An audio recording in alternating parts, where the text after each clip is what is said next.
ప్రేమిద్దాం ప్రేమిద్దాం మూగజీవులను ప్రేమిద్దాం కాపాడదాం కాపాడదాం మూగజీవులను కాపాడదాం మూగజీవుల సంరక్షణే మానవాళికి రక్షణ కోడి మేక చేప మానవుల ఆహారం కాదు హింసను వీడండి మాంసం మానండి మానేయాలి మానేయాలి మాంసాహారం మానేయాలి ప్రాణం పోసే శక్తి లేనప్పుడు ప్రాణం తీసే హక్కు లేదు అదేంటి అట్లా చూస్తురు ఇవన్నీ నేను చెప్తున్నాయి కాదుల్లా ఇగో గీ సంగపోలు చెప్తున్నారు ఓ దిక్కు అంతటా చికెన్ తినాలనా వద్దా తింటే ఏమైతుంది తినదలుచుకున్న వాళ్ళు ఎట్లా వండక తినాలి అని అవగాహన కార్యక్రమాలు కోడి కూర కోడిగుడ్ల మేళాలు పెడుతుంటే ఇటు వీళ్ళేమో మాంసాహారం మీద పోరాటాలు చేసేందుకు ర్యాలీ తీస్తున్నారు ఇట్లా శాకాహారం ఆరోగ్యానికి ఆనందానికి శక్తికి మార్గం ముక్తికి మార్గం ప్రపంచ శాంతికి మానవుల ఆహారం దగ్గర ఓ 150 మంది ఉన్నట్టుర్రు మనిషికి శాకాహారమే సరైన ఆహారం ఆరోగ్యంగా ఉండాలంటే మాంసాహారం మానేయాలి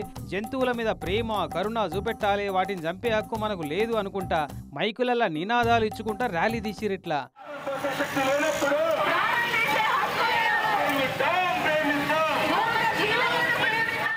మరి మాంసంలోనే మంచి ప్రోటీన్లు ఉంటాయంట మనిషికి కావాల్సిన మాంసకృతులన్నీ జంతువులలోనే ఎక్కువ ఉంటాయట కదా అని అడిగితే మనకు వరల్డ్ హెల్త్ ఆర్గనైజేషన్ చెప్తుంది మాంసాహారం తినడం వల్ల 159 రోగాలు వస్తున్నాయని. సో అందుకు తెలిసి కార్పొరేట్లో మనము డబ్బులు పెట్టి మంచాల అవడం తప్ప ఏమీ లేదు. పిరమిడ్ స్పిరిచువల్ సొసైటీ సంగపోలట వీళ్ళంతా సిటీ మెహదీపట్నం గుడిమల్కాపూర్ కార్వా నాసిఫ్ నగర్ ఏరియాలలో తీసిరు నిన్న ఈ ర్యాలీ.